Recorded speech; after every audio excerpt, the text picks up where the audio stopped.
Une affaire qui émeut la France entière. Depuis le 8 juillet, Émile est porté disparu. Le garçonnet de 2 ans et demi se trouvait alors en famille, dans la commune du Haut-Vernay. Si le périmètre de travail a été élargi et de nouveaux moyens déployés, les enquêteurs n'ont trouvé aucune trace du fils aîné de Colomban et Marie-Yès. Devant l'émotion et le caractère tragique de ce fait divers, un groupe de soutien baptisé Où es-tu petit cœur Émile a été créé sur Facebook. Suivi par près de 1500 membres, cette page a récemment été supprimée comme l'ont relayé nos confrères du Dauphiné Libéré, ce mardi 1er août. Il s'agissait d'un des groupes les plus actifs sur le célèbre réseau social. Dans les colonnes du quotidien régional, la fondatrice a apporté quelques précisions sur cette décision. C'était plus un lieu de défouloir que de soutien, a-t-elle déclaré. Les recherches du petit Émile étant toujours au même stade, malgré les nombreuses pistes explorées, certains internautes s'improvisent enquêteurs. Soucieux de résoudre ce fait divers, certains membres du groupe évoquent librement leurs opinions et soumettent leurs hypothèses.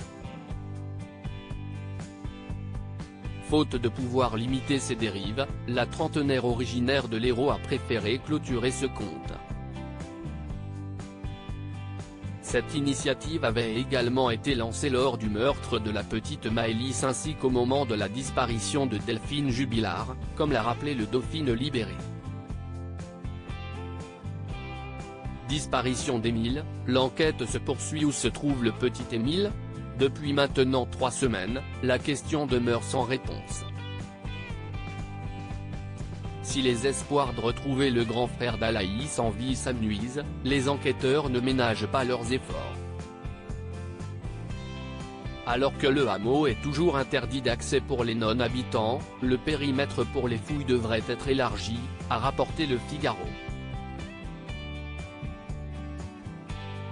Plusieurs enquêteurs de la gendarmerie accompagnés de 7 chiens sont notamment attendus sur le terrain jusqu'à ce jeudi 3 août. Un drone, survolant la zone de recherche et géré par 2 gendarmes, doit également aider aux investigations, d'après les informations de BFM Télévision.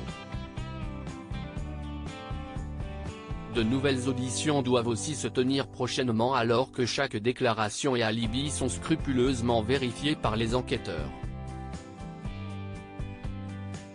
Le 18 juillet dernier, l'ouverture d'une information judiciaire et la saisine de 2 juges d'instruction du pôle criminel d'Aix-en-Provence ont eu lieu. Crédit photo, capture d'écran BFM Télévision.